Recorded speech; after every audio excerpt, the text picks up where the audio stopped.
রব্বুল আলামিন আলামে আরওয়াহের মধ্যে, রূহের জগতের মধ্যে আল্লাহ রব্বুল আলামিন দুইটা কনফারেন্স করেছেন।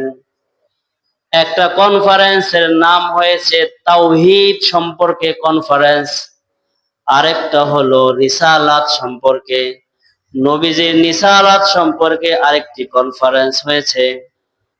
প্রথম কনফারেন্সের মধ্যে আল্লাহ তাআলা সকল মানুষের রূহগুলোকে একত্র করে সবাইকে একটি মজলিসের মধ্যে এনে ডেকে এনে আল্লাহ তাআলা সকলকে জিজ্ঞাসা করলেন, আলাস্তু বিরব্বিকুম, আমি কি তোমাদের রব নয়? ক্বালু বালা, সকল রূহগুলো বলেছে হ্যাঁ। কেন নয়? সকল মানুষ আল্লাহকে রব বলে স্বীকৃতি দিয়েছে। সুবহানাল্লাহ। তাহলে আল্লাহ তাআলা একটা ওয়াদা নিছে, এই আমি কি তোমাদের রব নয়? তাহলে আমরা সবাই কি বলে আসছি? হ্যাঁ, আপনি আমাদের রব। দ্বিতীয়ত আল্লাহ তাআলা আলামে আরওয়াহের মধ্যে আরেকটা কনফারেন্স করেছেন। সেই কনফারেন্সের মধ্যে আল্লাহ তাআলা সমস্ত নবীদেরকে ডেকেছেন। সমস্ত নবীদেরকে দামি একটা মজলিসের মধ্যে ডেকে আল্লাহ তাআলা বলেন, ওয়াদা করেছেন। আল্লাহ রাব্বুল আলামিন সকল নবীদের থেকে ওয়াদা নিয়েছেন। কোরআনে কারীম আল্লাহ তাআলা বলেন, ওয়াইদ আখাযাল্লাহু মিসাকান নাবিয়্যিন লামা আতাইতুকুম মিন কিতাবিন ওয়া হিকমাহ। হে নবীরা, আমি তোমাদেরকে নবুয়তি দান করব। হে নবীরা, আমি তোমাদেরকে কিতাব দান করব, আমি তোমাদেরকে সম্মান দান করব, আমি তোমাদেরকে রিসালাত এবং নবুয়তি দান করব। তবে জেনে রাখো, তোমাদের পরে আরো একজন সর্বশেষ মহামানবের আগমন হবে। সর্বশেষ মহামানবের আরেকজন সর্বশেষ নবী আসবে। সুম্মা জাআহুম রাসূলুম মুসাদ্দিকুল লিমা মাআকুম, তোমাদের পরে সর্বশেষ আরেকজন নবীর আগমন হবে। সে নবী যখন তোমাদের কাছে আসবে, লাতুমিনুন্না বিহি ওয়া লাতানসুরুন্নাহ, তখন তোমরা ওই নবীর উপরে ঈমান আনবে এবং ওই নবীকে তোমরা সাহায্য করবে কিনা ওয়াদা করো। সাহায্য করবে কিনা কি করো? ওয়াদা করো। ক্বালা আ'আকরারতুম ওয়া আখাযতুম আলা যালিকুম ইসরি, আমি যে তোমাদেরকে এই ওয়াদা করতে চাচ্ছি, তোমরা কি আমার সাথে ওয়াদা করতে রাজি আছো কিনা? ক্বালু আকরারনা, সকল নবীরা আল্লাহ তাআলার সাথে ওয়াদাবদ্ধ হয়েছে।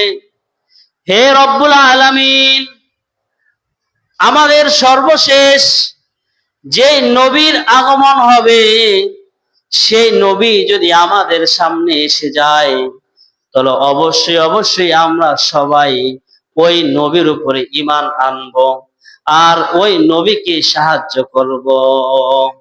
সুবহানাল্লাহ কইতেন না? ওই নবীকে কে কি করবে? সাহায্য করবে। আলমে আরওয়াহের মধ্যে যখন পৃথিবীর কোন মানুষ পৃথিবীতে এখনো আসে নাই, ওই সময় আল্লাহ তাআলা দুইটা ওয়াদা নিছে। কয়টা ওয়াদা? এক ওয়াদা, আমাকে রব মানো। দ্বিতীয় ওয়াদা, সর্বশেষ নবী মুহাম্মাদুর রাসূলুল্লাহ সাল্লাল্লাহু আলাইহি সাল্লাম পৃথিবীতে যখন আগমন করবে, তখন কি তোমরা তাকে নবী হিসেবে মেনে নিবে কিনা? সব নবীরা বলছে ইনশাআল্লাহ। আমরা মুহাম্মদ সাল্লাল্লাহু আলাইহি সাল্লামকে কি মানবো? তাহলে মুহাম্মদ সাল্লাল্লাহু আলাইহি সাল্লামকে সবাই নবী মানতে কি রাজি? সুবহানাল্লাহ কইতেন। তাহলে যাকে সকল নবীরা নবী মানে, তাকে কি আমরা নবী মানতে রাজি না? এই জন্যই আল্লাহ তাআলা বলছে তোমরা কেন মানবা না, মুহাম্মদ সাল্লাল্লাহু আলাইহি সাল্লামকে তুমি কেন আদর্শ হিসেবে গ্রহণ করবা না? পৃথিবীর সকল নবীরা মুহাম্মদ সাল্লাল্লাহু আলাইহি সাল্লামকে নবী এবং আদর্শ মানতে তৈয়ার। সুবহানাল্লাহ। আলমে আরওয়াহের মধ্যে যখন আল্লাহ রাব্বুল আলামিন বলেছেন সর্বশেষ নবী আসবে, তাকে তোমরা মানবা কিনা, তখন হযরত ঈসা আলাইহিস সালাম আল্লাহর কাছে দোয়া করেছে, আল্লাহ যেই নবীকে এত সম্মান আপনি দান করেছেন ওই নবীকে আমার একটু দেখায়েন। সুবহানাল্লাহ। ওই নবীর উপরে ওই নবীকে যেন আমি দেখতে পারি, ওই নবীর উম্মত হিসেবে আল্লাহ আমাকে কবুল করেন। সুবহানাল্লাহ। তাহলে যেই নবীর উম্মত হওয়ার জন্য সব নবীরা পাগল হয়েছে, আল্লাহ রাব্বুল আলামিন শুধুমাত্র ঈসা নবীর দোয়া কবুল করছে।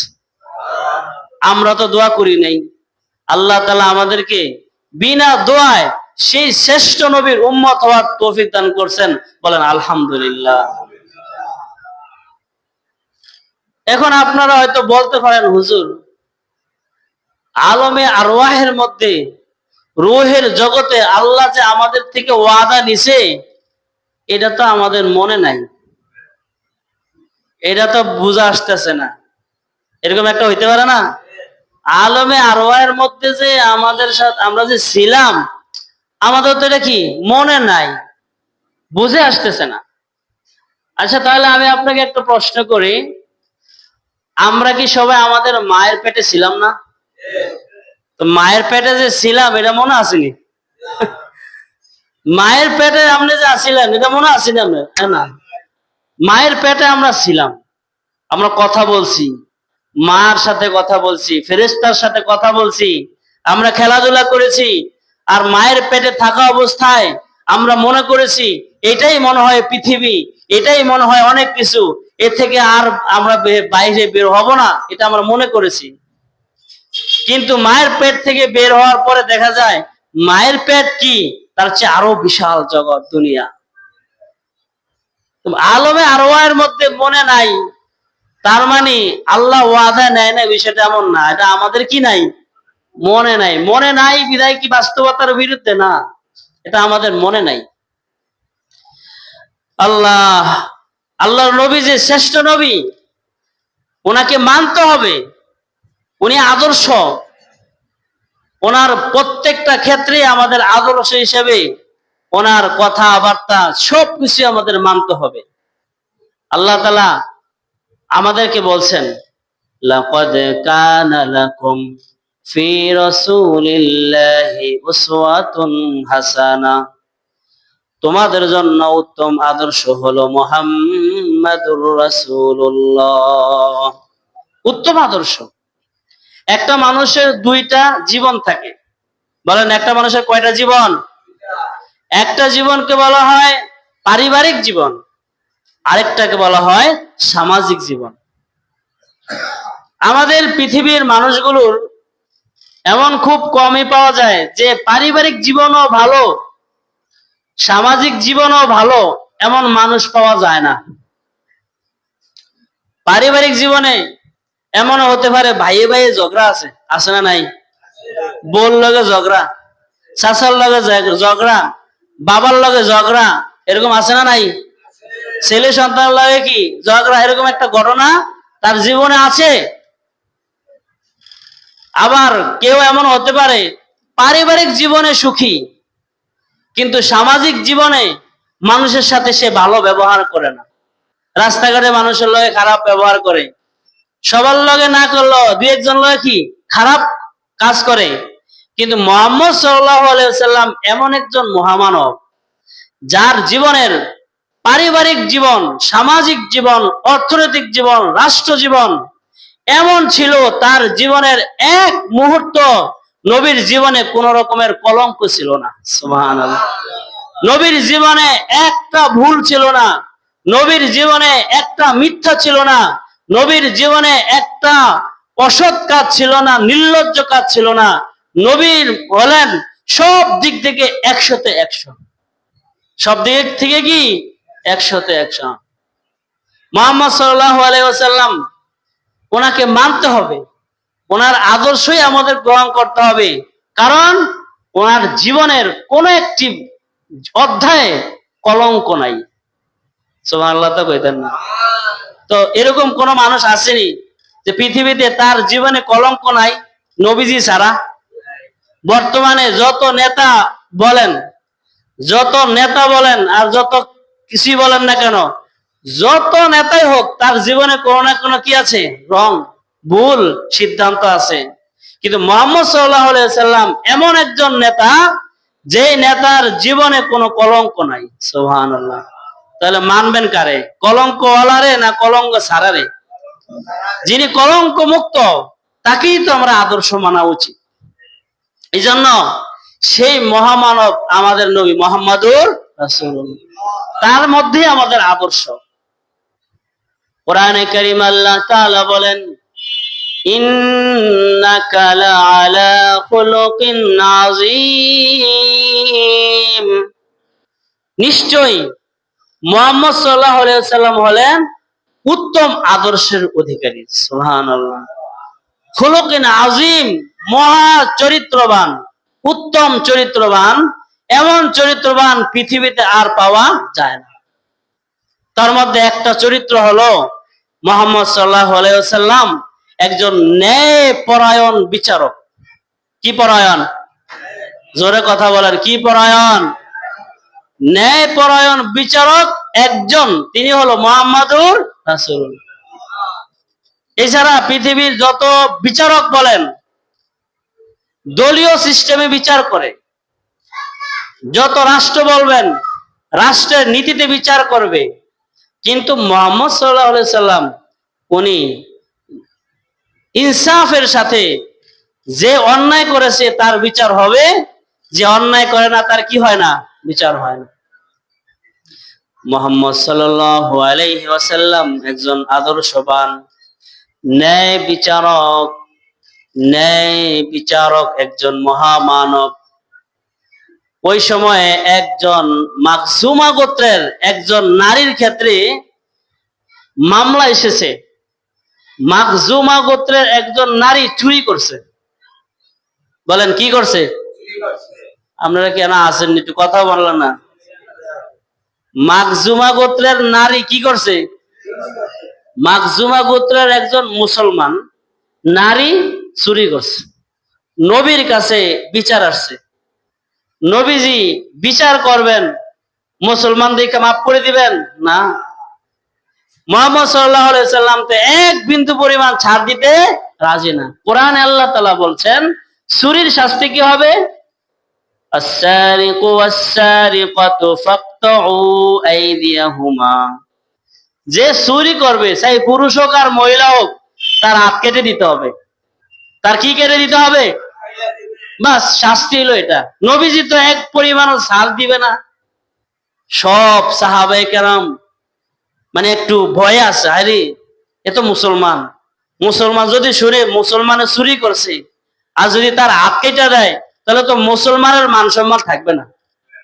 কি বলেন? এরকম হয় না যে অমুক দলের লোক এ যদি চুরি করে, এটা যদি মানুষে জানে, তাহলে তো এটা মানুষে তো খারাপ কইব, অমুক দলের লোক এ চুরি করছে, পুরা দলের কি হবে?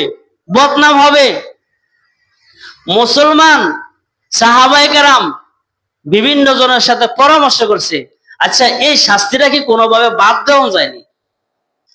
শাস্তিটা কোনোভাবে, ওমরের কয়, ওমর তুমি যাও। ওমর কয়, আমি পারতাম না, নবীজি ধমক দিলে, নবীজির ধমকের সাথে আমি কি পারবো না। আলী আবু বকর রাদিয়াল্লাহু তাআলা আনহু বলে, আবু বকর আমনে যান, আমনে যে নবীজির একটু বুঝায় কোন যে না মুসলমান, এই মহিলার একটু কোন রকম সাথ দিয়া আত্মা কাটতে দিলে তো মানুষে মুসলমান চোর, কোন একটা মান সম্মান যাইতেছি। তখন সব সাহাবায়ে কেরাম মিলে যায়েদ ইবনে হারেস, মানে রাসূলের পালক পুত্র যায়েদ, এই যায়েদের ছেলেকে পাঠাইছে, নাতিকে পাঠাইছে, ছেলের নাতিকে পাঠাইছে, যাও তুমি যে দাদারে কও, দাদা ওনারে মাফ করে দেন। তখন ওই জায়েদের ছেলে যায়া নবীজিকে বলছে, ইয়া রাসূলুল্লাহ, মাখজুমা গোত্রের একজন সম্মানী ব্যক্তি, উনি খান বংশ, ফারারি বংশ, সৈয়দ বংশ, চৌধুরী বংশ, উনি মোল্লা বংশ, ওনার বংশের অনেক মর্যাদা, এরকম নারীর যদি হাতটা কাটতে দেন তাহলে তো মান সম্মান থাকবে না। যখন এই কথা বলছে, নবীজির সাথে সাথে মিম্বরের মধ্যে বসে গেছে। কথা বলার সাথে সাথে কোনায় বসে গেছে, মিম্বর বহন মানে হইলো সব সাহাবায়ে কেরাম কি দৌড়ে আইছে, এই সবাই নয়, তোমাদের কত বড় সাহস, তোমরা কি চিন্তা করো, মাখজুমা গোত্রের মহিলার হাত কাটলে মুসলমানের মান সম্মান চলে যাবে। শুধু মাখজুমা গোত্রের নারী নয়, যদি আজকে মুহাম্মদ সাল্লাল্লাহু আলাইহি সাল্লামের মেয়ে ফাতেমাও যদি চুরি করত, তারপরও আমি তার হাত কেটে দিতাম। সুবহানাল্লাহ, সুবহানাল্লাহ কইতেন না? বংশকে এটা চাওয়ার আমার টাইম নাই, কোন দল করে এটা আমার টাইম নাই, চুরি করছে কি কেটে দাও। এই ন্যায় বিচারক বা একজন ব্যক্তি, তিনি কে? মুহাম্মাদুর। এরকম সুন্দর বিচার আর পাইবেননি কোন জায়গায়। আরেকবার একজন মুসলমান আর আরেকজন ইহুদি মামলা নিয়ে আসছে জমি। মুসলমান বলতেছে জমি এটা আমার, ইহুদি বলতেছে জমি এটা আমার। মামলা দিছে কয়জনে? দুইজনের কথা, জমি আমার, ইহুদি কয় জমি আমার, মুসলমানও বলো কি জমি আমার। এখন বিচারটা কি বলা দরকার? এই যুগে বিচার হইলে তো মুসলমান হিসেবে বলতাম, এই মুসলমান যা তুই এটা দল করে রাখা যা, আর ইহুদির এক থাপড়া মোহর বিচার, বিচার হয়ে যেত দলীয়। কিন্তু মুহাম্মদ সাল্লাল্লাহু আলাইহি সাল্লাম উনি একজন ন্যায় বিচারক। তিনি কথা শুনলেন আসলে জমি কার, বাস্তবতার প্রতি লক্ষ্য করে দেখলেন এই জমির মালিক হইল ইহুদি। নবীজির সাথে সাথে নবীজি সাল্লাল্লাহু আলাইহি সাল্লাম সাথে সাথে বললেন, এই মুসলমান, তুমি মিথ্যুক, তোমার দাবি মিথ্যা, তুমি সরো। আর এই জমির আসল মালিক হলো ইহুদি। আমি ফয়সালা করে দিলাম, জমি আজকে থেকে দখল করবে, ভোগ করবে ইহুদি। মসজিদ থেকে, নবীজির দরবার থেকে বাহিরে আসছে, আয়েশা ইহুদি বলে, দেখছো তোমাদের নবী কি কইছে? তোমাদের নবী বলছে জমি আমার। কিন্তু ওই যে মুসলমান, নামকে মুসলমান, সে বলছে না, বিচারটা হয় না। নাউজুবিল্লাহ হয় না, কয়টা বিচারটা কি হয় না, নবীর বিচার হয় না। তো ইহুদি কা হয় না, হয় না কেন? কেন আমার আরেকটা সুপ্রিম কোর্ট আছে, নবীজির উপরও আরেকজন কি আছে এই জায়গায় আছে, কে? ওমর আছে। ওমরে তো ইহুদি দেখতে পারে না, ওমরে ইহুদি খ্রিস্টান দেখতে পারে না, বেদিন দেখতে পারে না, সে জিদ বেশি। যখন আমি ওমরের কাছে গিয়ে মামলা দিব, তখন ওমর তো বলবে মুসলমান তুমি খাও, ইহুদি ফট ছড়াই দিবে। এই জন্য বলছে আমার আরেকটা জায়গা আছে, সেটাই আমরা ওমরের কাছে যাব। ও তোমাদের নবী আমারে জমি দিছে, তুমি ওমরের কাছে যাবে, ওমরের কাছে যেতে হবে, আসো। ইহুদি বেচারা ঠিক আছে তাহলে আইয়া যাই। ওখানে যাওয়ার পরে বলতেছে, ভাই জমি আমাদের দুই, আমি বলি আমার, উনি বলে কার? দুইজনের ফায়সালা হওয়ার পরে আপনি বলে দেন। ইহুদি বলে যে ওমর ভাই শোনো, এই জমির মামলা নিয়ে আমরা প্রথম গেছিলাম মুহাম্মদ সাল্লাল্লাহু আলাইহি সাল্লামের কাছে, উনি আমাদেরকে ফায়সালা করে দিছে জমি আমি খাওয়ার জন্য, এটা আমার। তোমার এই মুসলমান ভাই মানে না, তোমার মুসলমান ভাই তোমার কাছে নিয়ে আসছে তুমি ফায়সালা করে দেওয়ার জন্য। তখন ওমর রাদিয়াল্লাহু তাআলা আনহু বলেন, কি মুহাম্মদ সাল্লাল্লাহু আলাইহি সাল্লাম ফায়সালা করে দিছে, সেই ফায়সালা মুসলমানে মানে না? ওই মুসলমানের কথা তুমি একটু দাঁড়াও, তোমার আমি মানাইতেছি, আইতেছি। ভিতরের থেকে তরবারি এনে সাথে সাথে ওই মুসলমানের কল্লা দুখণ্ড করে দিছে। সুবহানাল্লাহ। নবীজির ফায়সালা মানে না, এই ব্যক্তি তো আর বেঁচে থাকতে পারে না। এই জন্য নবীজিকে আমাদের মানতে হবে। বলেন নবীজির আমাদের কি করতে হবে? নবীজির কথা, নবীজির পোশাক, নবীজির যত ক্ষেত্র আছে, শুধু কি একটি ক্ষেত্র? নবীজি কিন্তু একজন সংগ্রামী ব্যক্তি। বলেন একজন কি ব্যক্তি? সংগ্রামী। বুঝেননি আপনারা? সংগ্রামী মানে কি? আল্লাহর রাস্তায় খাইছে আর মানে উঠাইছে এরকম না, সংগ্রাম করেছে। নবীজি সাল্লাল্লাহু আলাইহি সাল্লাম যখন ওনার পৃথিবীতে এখনো আসেন নাই, তখন উনি এতিম হয়েছে, বাপ নাই। তাহলে এই বাপ নাই যার, তার জীবনটা কত কষ্ট হয়ে গেছে। 6 বছর পরে, 6 বছর বয়সে ওনার মা মারা গেছে। যখন 6 বছর বয়সে মা মারা যায়, তখন জীবনটা কত কঠিন। এরপরে দায়িত্ব নিছে দাদা আব্দুল মুত্তালিব। আব্দুল মুত্তালিব নবীজির 10 বছর বয়সে, কয় বছর? 10 বছর বয়সে আব্দুল মুত্তালিব মারা যায়। এখন তার দায়িত্ব কে নেবে? বাপ নাই, মা নাই, দাদা নাই। এই দায়িত্ব পালন নিচে কে? Abdul Muttalib. নিচে কে? আবু তালেব। নাম কি? চাচা দায়িত্ব নিছে। চাচাও কাফের হইলে কি হবে? বাতিজারে নিজের জীবনের চেয়ে ভালোবাসছে। সুবহানাল্লাহ। নিজের জীবনের চেয়ে কি করছে? ভালোবাসছে নবীজিকে। সংগ্রামী জীবনে উনি চাচার ব্যবসা বাণিজ্য কাজ কারবার করছে। এই জীবনে উনি সারা মক্কার মধ্যে সততা আর আমানতদারিতা মানুষের মাঝে প্রকাশ পেয়েছে। সুবহানাল্লাহ। সব মানুষ বলছে মক্কার মধ্যে যদি একজন ব্যক্তি থাকে তিনি হলো মুহাম্মদ। যত আমানতদারিতা, যত রকমের ভালো গুণ আছে, সব গুণ কার মধ্যে আছে? তাহলে সংগ্রামী জীবন না? বাপ নাই, মা নাই, দাদা নাই, এখন চাচার কাছে, আরেকজনের কাছে ঘরে লালন পালন হওয়ার পরে ওনার 25 বছর বয়সে উনি ব্যবসার জন্য আরেকজনের চাকরি নিছে, খাদিজা রাদিয়াল্লাহু তাআলা আনহার চাকরি নিছে।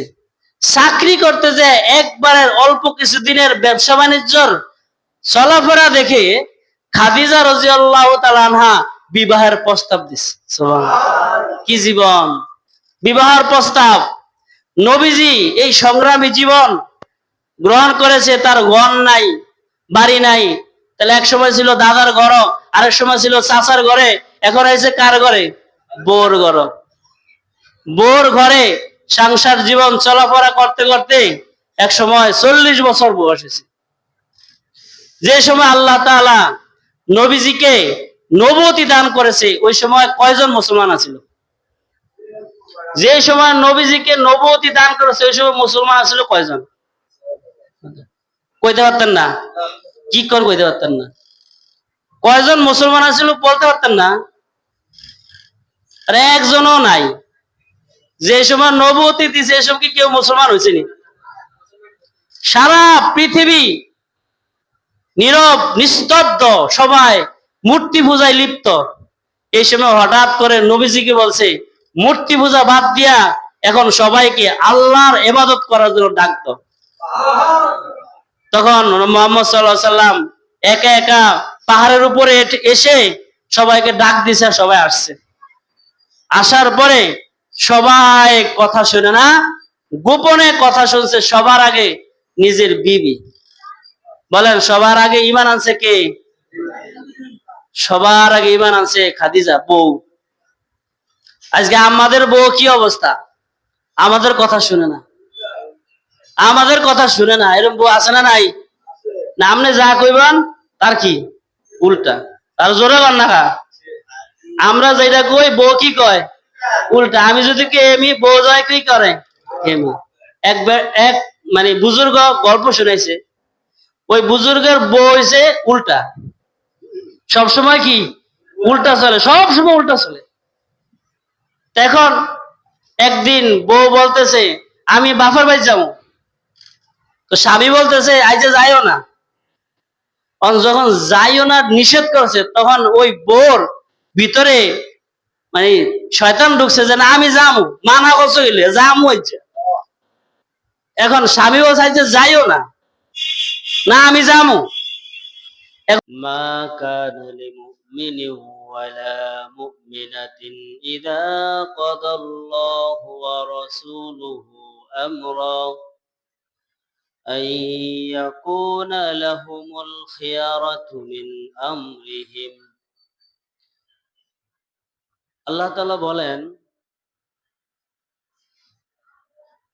আল্লাহ এবং আল্লাহর নবী যদি কোনো জিনিসের ফায়সালা করে, আল্লাহ এবং আল্লাহর নবী যদি কোনো ফায়সালা করে, কোনো বিষয়ে কথা বলে, তাহলে আল্লাহর নবী যে কথাটা বলছেন এই কথার বাহিরে গিয়ে আরেকটা মতের উপরে চলা কোন মুমিন নারী, কোন মুমিন পুরুষ, কোন মুমিন পুরুষ, কোন মুমিন নারীর জন্য এটা বৈধ নয়। কথা কি বুঝছেন? মানে আল্লাহর নবী যে ফায়সালা দিছেন ওই ফায়সালার বাহিরে গিয়ে আরেকটা কথা মানা, আরেকটা কথা কি বুঝা, এটা পৃথিবীর কোন মানুষের জন্য বৈধ নয়। কোরআনে কারিমে আল্লাহ তাআলা বলেছেন, মা কানা লিমুমিনিন ওয়ালা মুমিনাতিন ইযা কাদাল্লাহু ওয়া রাসূলুহু আমরা আন ইয়াকুনা লাহুমুল খিয়ারাতু মিন আমরিহিম। আল্লাহর নবী যদি কোনো জিনিসের ফয়সালা করেন, আল্লাহ এবং আল্লাহর নবী যদি কোনো জিনিসের ফয়সালা করে দেন, তাহলে পৃথিবীর কোনো মুমিন পুরুষ অথবা কোনো মুমিন নারীর জন্য আল্লাহর নবীর ফয়সালাকে উপেক্ষা করে অন্য আরেকটা মত গ্রহণ করা কখনোই জায়েজ হবে না। ওয়ামান ইয়াসিল্লাহা ওয়া রাসূলাহু, যে ব্যক্তি আল্লাহ এবং আল্লাহর নবীর হুকুমের বিরুদ্ধে চলে, যে ব্যক্তি আল্লাহ এবং আল্লাহর নবীর বিরুদ্ধে চলে, আল্লাহ তাআলা বলেন, ওয়ামান ইয়াসিল্লাহা ওয়া রাসূলাহু ফাকাদ দাল্লা দালালাম মুবিনা। তাহলে পৃথিবীতে সবচেয়ে নিকৃষ্ট এবং পথভ্রষ্ট হলো ওই ব্যক্তি। তাহলে আল্লাহর নবী যেটা ফয়সালা করে, আল্লাহর নবীর ফয়সালার বাহিরে গিয়ে আমাদের কোনো কথা বলার সুযোগ আসেনি, কোনো কথার সুযোগ নেই। তাহলে আল্লাহর নবীর কথার কত দাম, আল্লাহর নবীর কথার কত দাম। আল্লাহর নবী যখন পৃথিবীতে আগমন করেছেন তখন মানুষকে সব বিষয়ে কথা বলেছেন, ব্যবসা সম্পর্কে কথা বলেছেন, পারিবারিক জীবন, সামাজিক জীবন, অর্থনীতি জীবন, ব্যবসায়ী জীবন, বৈবাহিক জীবন, সব বিষয়ে আল্লাহর নবীর একটা সমাধান আছে। আল্লাহর নবীর ওই সমাধানের বাহিরে আমাদের পক্ষে অন্য একটা মত গ্রহণ করা এটা বৈধ নয়। তাহলে আল্লাহর নবী হলেন সারা বিশ্বের মানুষের জন্য আদর্শ। সারা বিশ্বের মানুষ আল্লাহর নবীকে, সারা বিশ্বের মুসলমান আল্লাহর নবীকেই আদর্শ হিসেবে গ্রহণ করতে হবে। কোরআনে কারিমে আল্লাহ তাআলা বলেন, লাকাদ কানা লাকুম ফি রাসূলিল্লাহি উসওয়াতুন হাসানাহ, তোমাদের জন্য মুহাম্মদ সাল্লাল্লাহু আলাইহি ওয়াসাল্লামের আদর্শই হলো শ্রেষ্ঠ আদর্শ। কি আদর্শ? শ্রেষ্ঠ আদর্শ। নবীজি হলেন শ্রেষ্ঠ মডেল। কথার কথা, আমাদের দেশের জন্য একজন যদি আমরা আদর্শ বানাই, যে উনি হলো আমাদের দেশের জন্য একটা আদর্শবান ব্যক্তি, তাহলে তার কিছু গুণাগুণ দরকার আছে না? বা আমাদের মসজিদের ইমাম একজন নিয়োগ হবে, তাহলে নিয়োগ হলে তার কিছু বৈশিষ্ট্য দরকার আছে না? কি হিসেবে তিনি ইমাম হবেন, কি হিসেবে তিনি এলাকার চেয়ারম্যান হবেন, কেন তিনি মেম্বার হবেন, কেন তিনি এমপি হতে পারেন, এরকম কিছু যোগ্যতার অবশ্যই আমাদের জানা দরকার যে নবী সারা পৃথিবীর মানুষের জন্য মডেল, সারা পৃথিবীর মানুষের জন্য আদর্শ। কিয়ামত পর্যন্ত সকল মানুষের জন্য মুহাম্মদ সাল্লাল্লাহু আলাইহি সাল্লাম হলেন আদর্শ। তাহলে মুহাম্মদ সাল্লাল্লাহু আলাইহি সাল্লামের মধ্যে কি গুণ আছে, যে গুণগুলোতে মুহাম্মদ সাল্লাল্লাহু আলাইহি সাল্লামকে সবাই মানতে হবে, নবীকে সবাই মানতে হবে? কেন?